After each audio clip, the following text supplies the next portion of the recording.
Hey, it's Anthony Miser at Land Title. I came to bring you a greater Denver Metro update for the month.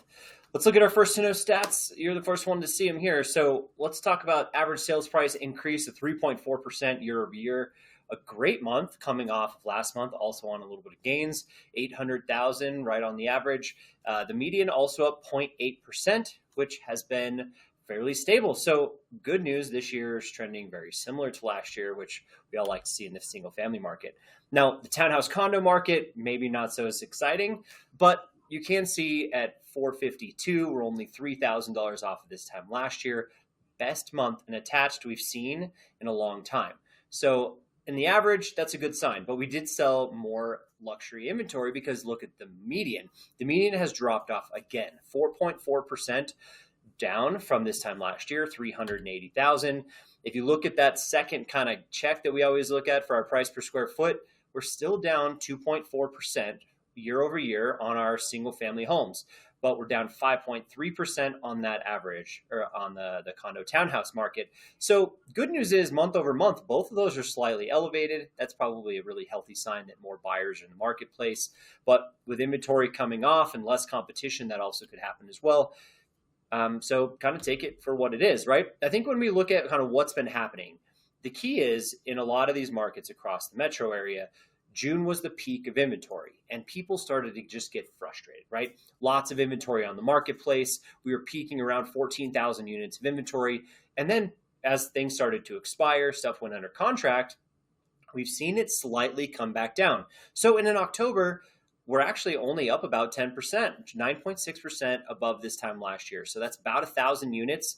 The new listings coming on the market, though, is still 3,500, really similar to where we were last year. I'm sorry, 4,300.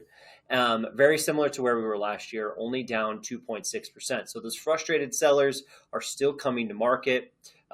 Very little of them look like they've been getting relisted from what we can tell. But if you look at the pending sales, we went from that 4,300 to 3,400. So we're still putting a lot less under contract than we have active each month. But the good news is we did see a step up in October with everything that had been happening in the rate environment and just consumer change.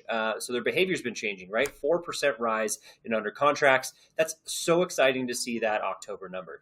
Now, month supply of listings is still at 3.4. It's a 0.2 above this time last year, 6% rise, but 0.2 less than last month again. So it's actually better for sellers in October than it was in September. Good news there is, if you're working with sellers, maybe this is a good sign that, we won't be in exorbitant amounts of inventory here in the next couple of months. The average days in MLS, though, really is trending very similar to where it was last month, 51 days. It's taking 51 days to go under contract. That's about 18% longer than this time last year, which is 8 days, right? 8 days on market longer, so a whole week longer than it was a year ago. And the other thing is if you look at that percentage close price to list price, 98.4%, 0.3 less than it was a year ago. We've seen this trend all year long. Buyers are a little more favored, and we're also seeing it in our concessions and our price drops, which don't go into this number. So from 500 to a million, about 68% of all deals have been experiencing concessions, somewhere in the neighborhoods of that 10 to 11,000 range. It's a lot, right? So with that being said, buyers are still in control of the situation quite a bit. Now the showings per listing is at 4.7.